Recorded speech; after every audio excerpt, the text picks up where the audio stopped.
Media మిత్రులకు, విచ్చేసిన అతిథులకు అందరికీ స్వాగతం. Thank you. అలాగే ఈ కార్యక్రమానికి ముఖ్య అతిథిగా విచ్చేసిన మా అనిల్కి thank you so much Anil. ఎందుకంటే అనిల్ అంటే జస్ట్ లైక్ అబ్బాయి అంటాను నేను, చాలా ఇష్టం. ఇది వ్యక్తిగతమైనటువంటి బాండేజెస్ అనమాట, అంతవరకే. బట్ అనిల్ చాలా, నేను ఈవీవి గారిలో చూశాను, చాలా గొప్ప క్వాలిటీస్ ఉంటాయి ఈవీవి గారిలో. అలాగే అనిల్ ఈ కాలంలో ఇంత కూల్గా ఒక సినిమాని కంప్లీట్ చేయటం అంటే అంత ఈజీ కాదు. అనిల్ని అందరూ ప్రేమిస్తారు. చాలా పాజిటివ్ వైబ్ ఉంటుంది తన చుట్టూ. ఫోన్ చేసి అబ్బాయి ఎక్కడున్నావు, నేను ఎక్కువ అంటే ఏ ఆర్టిస్ట్కైనా ఉంటుంది, అబ్బాయి ఏమైనా ఉందా అంతవరకే, కానీ ఇబ్బంది పెట్టే అంత దూరం అయితే వెళ్ళదు. దానికి మించిన ఒక ఏమో అనిల్ అంటే ఒక పిచ్చి ప్రేమ. అంతేగాని అబ్బాయి ఎట్టి పరిస్థితుల్లో మనం సినిమా, నాతో ఒక సినిమా చేయి, ఇట్లాంటి కన్నా కూడా దాన్ని మించినటువంటి ఏదో ఒక తెలియని ఒక బ్లడ్ రిలేషన్ మాదిరి అనమాట. పైగా తను ఎప్పుడూ ఇబ్బంది పడొద్దు అని ఎక్కువ కోరుకుంటాను. తన సక్సెస్ని డెఫినెట్గా మా అనిల్కి తెలుసు. తన పబ్లిసిటీ అనౌన్స్ చేసిన దగ్గర నుంచి నేను బలంగా కోరుకుంటా, ఎట్టి పరిస్థితులు ఎక్కడా కూడా ఒక నెగిటివ్ థాట్ రాకూడదు ఎవరికి కూడా అనేది. ఎందుకంటే తనంత మంచివాడు కాబట్టి, లేకపోతే రాదేమో. తనంత మంచివాడు, మంచి టెక్నీషియన్, మంచి టాలెంటెడ్. బాస్కి ఆల్ టైమ్ రికార్డ్ ఇచ్చాడంటే సామాన్యమైన విషయం కాదు. అలాగే ఇంకా చాలా హిట్లు ఇస్తాండి ఈవీవి గారు. మీరు కృష్ణారెడ్డి గారు ఎలాగైతే వాళ్ళు ఫీల్డ్లో ఉన్నంతవరకు ఎలా హిట్లు కొట్టారు, ఖచ్చితంగా నాన్ స్టాప్ హిట్లు ఖచ్చితంగా కొడతాడు, మనం చూస్తాం భవిష్యత్తులో. నేను అనుకుంటున్నాను, ఎందుకంటే అట్లా లోపలికి వస్తున్నప్పుడు అక్కడ ఫోటో ఉంటుంది అనిల్ది, కింద చాలా ఫోటోలు ఉన్నాయి, కానీ ఆ ఫోటోలు చూసినప్పుడు అనిపించింది అబ్బాయి ఎప్పుడో హీరో అవుతాడు అనుకున్నా. ఆహా ఇక్కడ ఎవరు ఏం మాట్లాడుకున్నా, ఎవరు ఏం కావాలనేది కళామ తల్లి నిర్ణయిస్తుంది. జస్ట్ ఒక ఫీలింగ్ వచ్చింది నాకు అట్లా లోపలికి వచ్చినప్పుడు. అదే చెప్పా ఇక్కడ కూర్చున్నప్పుడు, ఎందుకో అనిపించింది అని చెప్పాను. ఖచ్చితంగా అవ్వాలండి. వాళ్ళ తమిళ్లో అందరూ డైరెక్టర్లు చాలామంది హీరోలుగా చేస్తున్నారు, ఎందుకు అవ్వకూడదు? అయితే తప్పేంటి?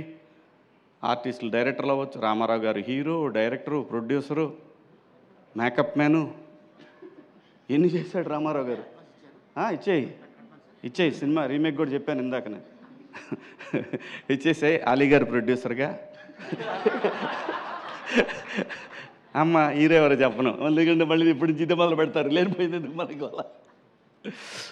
సో థ్యాంక్ యూ అండి. నా సినిమా గురించి మాట్లాడేదాన్ని నేనైతే మాత్రం ఒకటి గ్యారంటీ చెప్పగలను. నేను నిర్మాతగా నాకు బాపినీడు గారు ఒక బాధ్యత అప్పచెప్పారు. కథ విని సాయి గారు వాళ్ళ టీం ఒక బాధ్యత అప్పచెప్పారు. ఇది నా సొంత డబ్బులు పెట్టి తీసినటువంటి తాజ్మహల్ కన్నా కూడా నాకు చాలా ఇంపార్టెంట్ ఈ సినిమా. నేను ఖర్చు దగ్గరైనా, మేకింగ్ దగ్గరైనా, ఎక్కడైనా సరే వాళ్ళు నాకు బాధ్యత అప్పచెప్పిన దాన్ని నేను ఒక టీచర్లాగా బిహేవ్ చేశా. ఖచ్చితంగా అందులో డౌట్ ఏం లేదు. ఏ విషయంలోనైనా, ఏ సీన్ అయినా ఒకవేళ బాగాలేదు తీసిందంటే మళ్ళీ తీయాల్సిందే. అలా కూడా తీసాం. యాక్చువల్గా ఈ సినిమాలో సాంగ్ లేదు, కానీ ఆ సాంగ్ నన్ను హాంట్ చేస్తుంది ఎప్పటి నుంచో. ఆ పాయ అనే సాంగ్ ఎట్లా ఎవరికి కూడా ఈ సినిమాలో సాంగ్ అనే ఫీలింగ్ లేదు. నేను అన్నాను సిచ్యువేషన్ ఇది బాగానే ఉంటుందేమో చూడండి అన్న. అందరికీ నచ్చింది, ఇంక్లూడింగ్ సాయి గారు. ఈ సినిమాలో ఏ పని చేసినా, డైరెక్టర్లు అయినా సరే, ఆర్టిస్టులైనా సరే, టెక్నీషియన్లు అయినా సరే, ఏదైనా సరే, everything I have to report. అలాగే చేశాను ఈ సినిమాని. అలాగే వాళ్ళు నాకు ఏదైతే బాధ్యత అప్పచెప్పారో, ఏ రోజు కూడా వాళ్ళు రాలేదు, సెట్కి రాలేదు. అలాంటప్పుడు ఇంకా నా మీద ఇంకా ఎక్కువ బాధ్యత పడింది. మా నితిన్ గారు కానీ, అలాగే మన సాయి కిషోరు, సుహృత్తు, వీళ్ళందరూ కూడా మాకు ప్రమోషన్స్కి వచ్చేసరికి, మనోడి పేరు మర్చిపోతాను, మార్కెటింగ్ యువకాంత్ తను, అలాగే ఇంకా మా మహా అయితే ఇప్పుడు 1990s నుంచి పరిచయం నాకు. అందరూ కూడా ప్రతి ఒక్కటి కూడా అది ఒక పెద్ద టీం వర్క్ కంపెనీ అండి. అంతేగాని అక్కడ ఎవ్వరు బాస్లు అవి ఏముండదు, ఎవరి పని వాళ్ళు చేయాల్సిందే. అలాంటి ఒక కంపెనీతో నాకు ఎప్పటికీ విడదీయలేని బంధం ఏర్పడింది. ముఖ్యంగా దీనికి కారకులు బాపినీడి గారు. ఆయన ఎప్పుడు తలుచుకుంటానే ఉంటాను. ఆయన ఆయన ఆయన ఒక మాట అనబట్టే ఈరోజు నేను ఇక్కడ నిలబడి మళ్ళీ ఆర్టిస్ట్గా ఇంత బిజీ అయిపోయి వరుసన హిట్లు పడ్డాయంటే కారణం ఏదో చాలామంది కోరుకున్నారు, నువ్వు ఆర్టిస్ట్గా ఉండాలి, నువ్వు ఆర్టిస్ట్. అలా నన్ను రీఎంట్రీ ఇచ్చింది బాపినీడి గారు. బిగ్ బాస్, ఆ తర్వాత కోర్టు, ఆ తర్వాత దండోరా, ఆ తర్వాత బిగ్ బాస్ బజ్జు, ఏది కూడా ఎక్కడ కూడా నాకు ఒక్క నెగిటివ్ ఇది కూడా రాలేదు. ఈ సినిమా కూడా ఖచ్చితంగా, ఎందుకంటే మా అబ్బాయికి టైం లేదు కాబట్టి నేను చూపించలేకపోయాను. సినిమా ఖచ్చితంగా చూపిస్తాను, రిలీజ్ ముందే చూపిస్తాను. ట్రైలర్ చూసి చాలా చాలా బాగుందని చెప్పాడు. ఏదన్నా సరే అనిల్, ఏదన్నా అవకాశం ఉంటే అనేది ఈ ఇండస్ట్రీలో ఎవరు నన్ను అడుగుతాను అని అంటే నేను, ఎందుకంటే నేను ఎవరిని అడగలేనండి, అది ఒక అనిల్ని. అలాగే ఈ సినిమాలో ఒక సాంగ్ కోసం నేను చాలా ఆలోచించాను, కానీ సడన్గా బండ్ల గణేష్ అన్న అనే థాట్ వచ్చిందంటే మా అబ్బాయి రిక్కీకి రిక్కీ థాట్ అనమాట అది. రిక్కీ చెప్తే అప్పుడు నేను వెళ్ళి గణేష్ అన్నని అడిగాను. పాట విని అరే చేసేద్దాం అని అన్నాడు. అంటే ఆర్టిస్ట్గా ఏమీ ఇవ్వకుండా ఎవరితో పని చేయించుకోకూడదండి. ఆర్టిస్ట్ అనే కాదు, ఎవరితో నేను ఏ పని చేయించుకోలేదు. నేను ఎంత బతిమిలాడినా నా దగ్గర నువ్వు రూపాయి ఇస్తే, ఎందుకంటే తనకి నేను చాలా రుణపడి ఉన్నాను. ఎప్పుడు ఇండస్ట్రీకి వచ్చినప్పటి నుంచే గణేష్ అన్నకి నేను రుణపడి ఉన్నాను. ఖచ్చితంగా తీర్చుకుంటా. ఎవరి రుణం తీర్చుకోకుండా మాత్రం ఇక్కడి నుంచి వెళ్ళాం, మనం తీర్చుకొనే వెళ్తాను.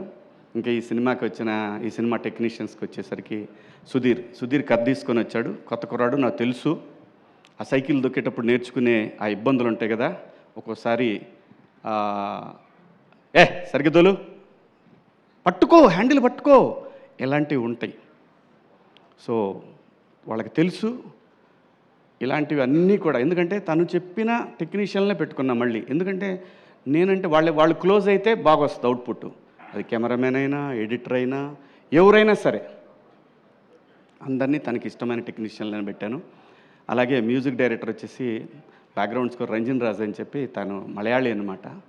అద్భుతంగా చేశాడు. ఈ సినిమాని సక్సెస్లో 50% అతనికి క్రెడిట్ వెళ్తుంది ఖచ్చితంగా. 100%, నో సెకండ్ థాటే లేదు. సినిమా ప్రతి ఒక్కళ్ళకి నచ్చుతుంది. మా ఇద్దరి కాంబినేషన్ నచ్చుతుంది, మళ్ళీ మా ఇద్దరి కాంబినేషన్ నచ్చుతుంది, అలాగే మా ఇద్దరి కాంబినేషన్ నచ్చుతుంది. ఎందుకంటే ఆలీ అన్న ఈ ఇండస్ట్రీకి వచ్చినప్పటి నుంచి నాకు పరిచయం. నన్ను ఒక సొంత తమ్ముడి కన్నా ఎక్కువగా చూసుకున్నాడు ఆలీ అన్న. అప్పటి నుంచి కూడా ఫ్రమ్ ద బిగినింగ్, నేను 96 నుంచి నేను ఆలీ అన్నతో నా జర్నీ. ఆలీ అన్న ప్లస్ గణేష్ అన్న, చనిపోయాడు వేణుమాధవ్ అన్న, ఆయన, వీళ్ళందరూ నన్ను ఒక సొంత తమ్ముళ్ళలాగా చాలా బాగా టేక్ కేర్ చేశారు.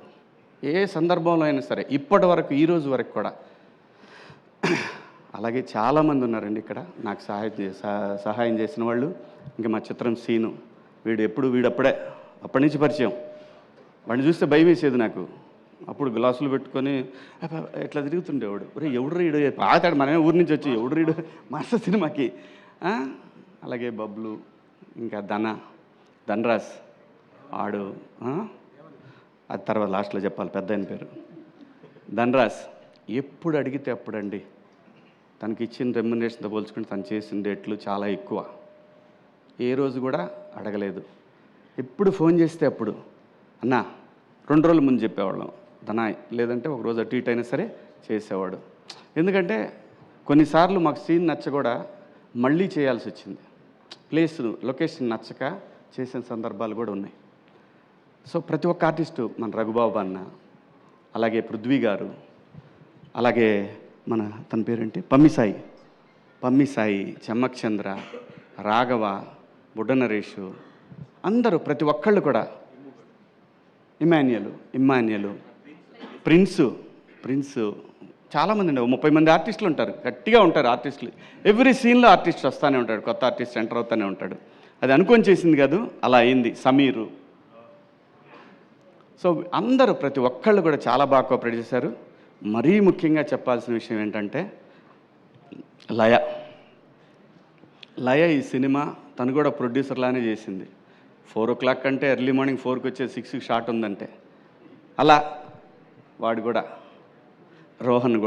రోహన్ అయితే ఎన్నిసార్లు వచ్చాడో వాడు లొకేషన్కి వచ్చి మళ్ళీ చేయకుండా వెళ్ళిపోయాను. ఎప్పుడు ఇంతవరకు అందరూ కూడా, ఎందుకంటే నా మీద అభిమానం, at the same time ETV product అందరి మీద ఉన్న అభిమానం, స్క్రిప్ట్ అందరికీ బాగా నచ్చింది, అందరూ బాగా సపోర్ట్ చేశారు. ఇంకా టెక్నీషియన్స్ విషయానికి వస్తే రిత్విక్, మిథిలు, మా ఎడిటర్ గారు మనోజ్ గారు, అందరూ ప్రతి ఒక్కళ్ళు, శివ, విక్రమ్, రామ్, మనోడు సందీపు ఇది డైరెక్షన్ డిపార్ట్మెంటు, అలాగే ప్రసాద్, ధీరజు, వీళ్ళు ఈపీలు అనమాట ఈ సినిమాకి.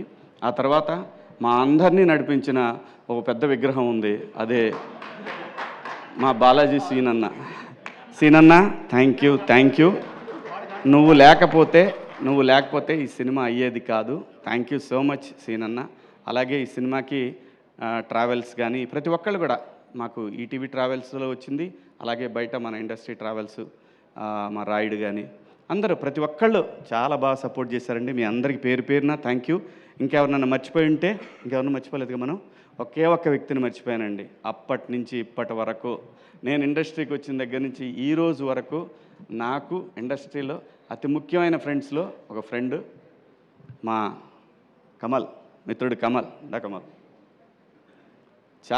చాలా నాకు ఇండస్ట్రీలో ఫస్ట్ ఒక హీరో పరిచయం ఏంటంటే ఇతనే. నాకు సీతారామయ్య గారి మనవరాల్సు అనే సినిమాకి ఇతను హీరో అయితే, మేము సీతారాముల కళ్యాణం చూతమరారండే సినిమాకి మేము ఇద్దరం పరిచయం అనమాట. అప్పటి నుంచి ఈ రోజు వరకు నాతో ప్రతిరోజు ఫోన్ మాట్లాడుకొని ఉండడు. చాలా మంచోడు, మంచి ఆర్టిస్టు. మన దండోరాలో ఇతనికి చాలా మంచి పేరు వచ్చింది, Rangamama. Thank you Kamal, thank you so much.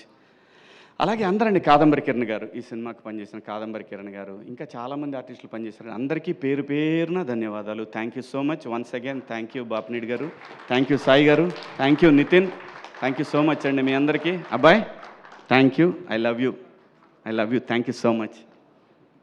Thank you Sivaji garu, thank you so much.